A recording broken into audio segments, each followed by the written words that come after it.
Good day. My name is Effie DiBenedetto. I'm here today with the topic time.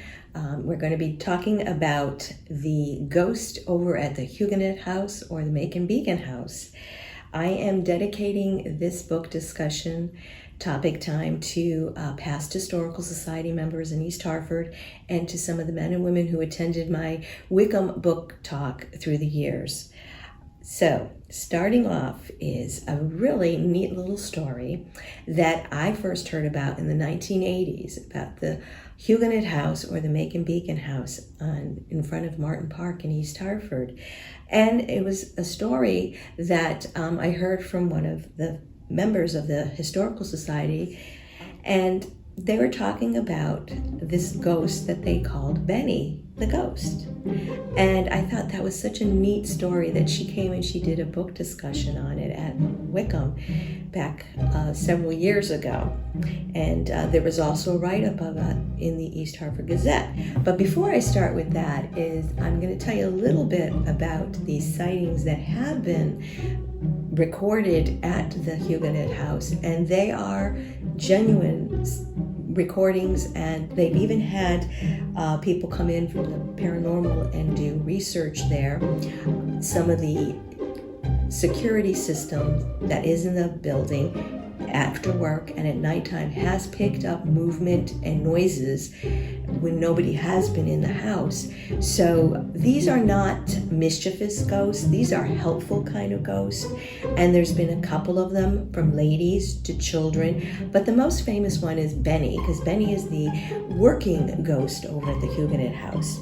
And sometimes what they have found is these kind of ghosts are helpful ghosts. They stay in these buildings, and the Hugenot House was moved from one area on Burnside Avenue to Martin Park several years ago, and I think these ghosts were inclined to help restore the Hugenot House. They were happy to see it being used again, and they made their presence in some kind of form and fashion. And this little article that was written on April 2nd, 1980 in the East Hartford Gazette calls Benny the Ghost Working Nights at the Hugenot House. And I'm going to read it to you because it is so interesting. And like I said, we had a book discussion about this, and a lot of people at that time in the group had never heard about Benny the Ghost. And it was kind of like fun to know that we had a working ghost working at the Hugenot House. So here it goes. Doris Sussman, who was president of the East Hartford Historical Society, knows of a newcomer into the town. But the census takers will be missing this resident because Benjamin is a ghost. But don't get nervous, however, because Miss Sussman said Benjamin the Ghost is a happy ghost who is currently helping with the renovations of the Hugenot House, a historical landmark which was built in 1761. There is even documentation of this helpful fellow at work, the loud, unexplained noises, the pounding noising that comes from the basement, picking up by the Hugenot Sonatral security system, a monitoring device activated when unauthorized persons are in the house. Herman Marshall was one of the three men to hear the unexplained sounds while working on restoring the building. First, he discovered that noises on March 3rd when he was clearing the building and calling to have the security system turn on, and he said he was told by the sonatral monitor, something is wrong. There are all kinds of hammering noises. The hammering ceased after he hung up the phone, but 2 days later, while he was working on restoring the chimney, he heard the loud rapping sound. There was nothing down in the basement, and he couldn't move and hit against the fireplace to cause the noises. Instead, Marshall said there was even a draft in the basement, he said.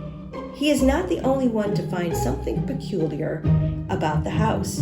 Another gentleman reported working at the house on March 13th, and the rest of the crew had not yet arrived.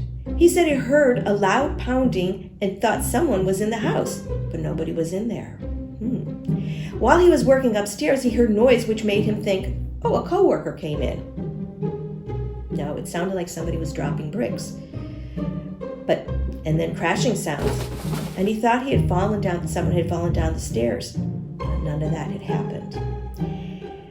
There has been evidence that ghosts are taking his presence in good humor. We leave a list for Benjamin, and in the morning and look to see what the third shift has done, said Marshals. I don't really believe in this sort of thing, said Mrs. Sussman, who said she is fantasized by the handyman ghost, and she and her daughter named him Benjamin because it means son of right hand. But everyone must judge for themselves, says Miss Sussman, who finds the ghostly topic is getting more interesting and amusing every day. Maybe Benjamin can keep Elizabeth company. Elizabeth allegedly haunted the home of Miss Alice Milton in her residence at 475 Town Street. That house dates back to the 1600s. So these phenomenals have been recorded, and like I said, they had the paranormals come in and several times, as far as back as 2010, and they were still picking up sounds. Again, these are friendly ghosts. They're not mischievous ghosts. They're helping ghosts. And they call one the blue lady, who they say has been upstairs in the children's room, who's probably looking out for the children. And some of them could also be children.